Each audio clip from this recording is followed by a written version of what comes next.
Hello everyone, welcome to केपीला education. इस video में हम बात करेंगे कॉलेजियम सिस्टम को लेकर क्या बहस हुई। कॉलेजियम कार्यपालिका न्यायपालिका के बीच एक सुलगता हुआ मुद्दा है।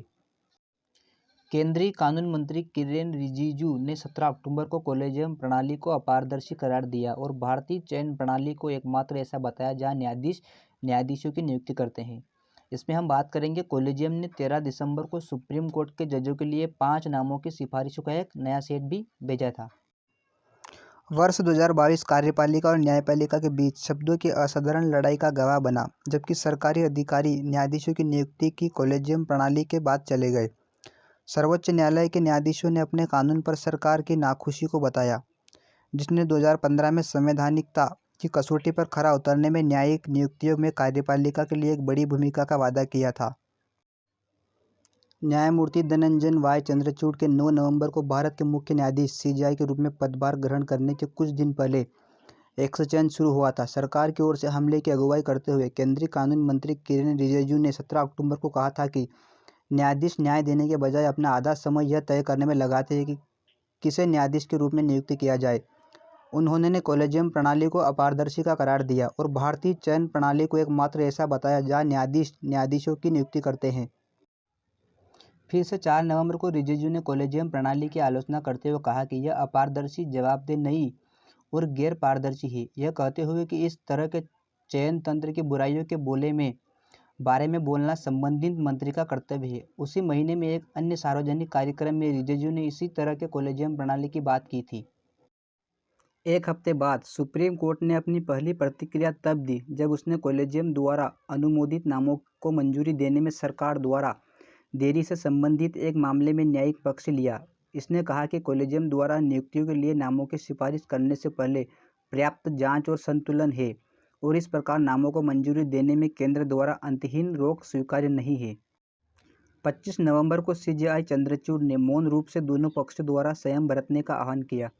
संविधान दिवस मनाने के लिए एक समारोह में बोलते हुए सीजेआई, जो शीर्ष अदालत में कॉलेजियम के प्रमुख भी है, ने केंद्र सरकार और शीर्ष अदालत के बीच संवैधानिक नेतृत्व की आवश्यकता पर जोर देते हुए कहा कि दोनों संस्थान गलती नहीं ढूंढ सकते न्यायिक नियुक्तियों के मामले में एक दूसरे के साथ। सीजेआई ने सामंजस्य और संतुलन की अपील की, क्योंकि वह इस बात पर जोर दे रहे थे कि नियुक्तियों को अधिसूचित करने के लिए सरकार को नाम भेजे जाने से पहले कॉलेजियम काफ़ी होमवर्क करता है। 2 दिन बाद न्यायमूर्ति संजय किशन कौल की अगुवाई वाली एक पीठ ने कॉलेजियम पर रिजिजू के सार्वजनिक रूप को स्पष्ट रूप से अस्वीकार कर दिया, जिसमें कहा गया है कि केंद्र भूमि के कानून का पालन करने के लिए बाध्य है और पूरी प्रणाली को निराश नहीं कर सकता।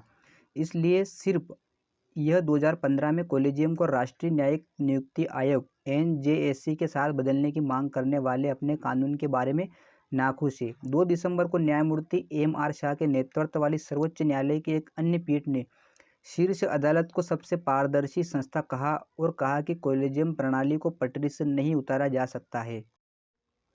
उपराष्ट्रपति जगदीप धनखड़ भी विवादों में घिरे गए थे, क्योंकि उन्होंने 7 दिसंबर को राज्यसभा के अध्यक्ष का पद संभालने के बाद अपना उद्घाटन भाषण दिया था। धनखड़ ने कहा कि सुप्रीम कोर्ट के 2015 के फैसले ने राष्ट्रीय न्यायिक नियुक्ति आयोग एनजेएससी को रद्द कर दिया था। अधिनियम संसदीय संप्रभुता के गंभीर समझौते और लोगों के जनादेश की अवहेलना का चमत्कार उदाहरण है। एक दिन बाद जब जस्टिस कौल की अगुवाई वाली बेंच ने न्यायिक नियुक्ति से संबंधित मामला उठाया तो उसने कोई शब्द नहीं बोला। केंद्र सरकार 280 कॉलेजियम प्रणाली का पालन करने के लिए बाध्य है, क्योंकि यह देश का कानून है। बेंच ने 8 दिसंबर को कहा, ब्रेकडाउन और अनंत लड़ाई होगी यदि हर कोई किसे चुनना शुरू कर दे पालन करने के लिए कानून। सुनवाई के लिए दौरान शीर्ष अदालत ने कॉलेजियम प्रणाली की आलोचना करने वाले कुछ सरकारी पदाधिकारियों द्वारा दिए गए बयानों का भी संज्ञान लिया और अटॉर्नी जनरल और वेंकटरमणी से उन्होंने नियंत्रण करने के लिए सलाह देने को कहा।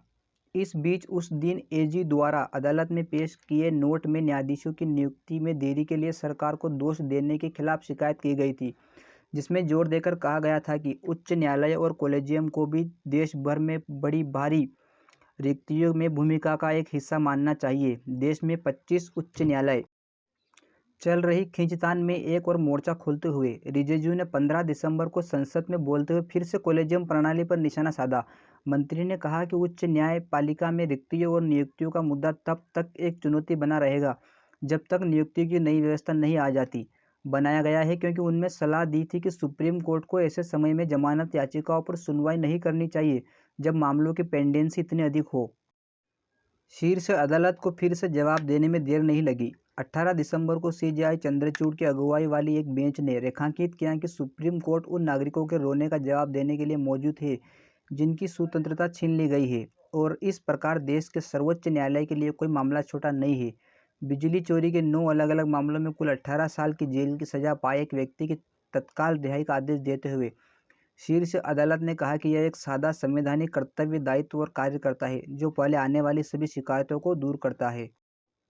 इस बीच 13 दिसंबर को कॉलेजियम ने सुप्रीम कोर्ट के न्यायाधीशों के लिए 5 नामों की सिफारिशों का एक नया सेट भेजा था, जो कि सरकार की देर से अधिसूचना के बाद न्यायमूर्ति दीपंकर दत्ता को शीर्ष अदालत के न्यायाधीश के रूप में नियुक्त किया गया था।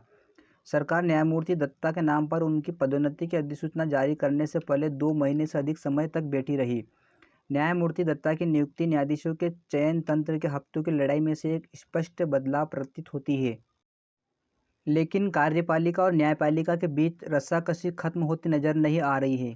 कई हफ्ते हो गए हैं और सुप्रीम कोर्ट के नए जज की नियुक्ति अभी बाकी है। उच्च न्यायालय के न्यायाधीश के रूप में खुले तौर पर समलैंगिक वरिष्ठ अधिवक्ता को नियुक्त करने सहित कई पुरानी सिफारिशें अधर में लटकी हुई हैं। आने वाले सप्ताह या शायद महीने इस बात की पुष्टि करेंगे कि क्या सरकार का रुख कॉलेजियम के साथ बातचीत करने का एक साधन था या यह न्यायिक नियुक्ति पर एक नए कानून के लिए पानी का निरीक्षण कर रहा था।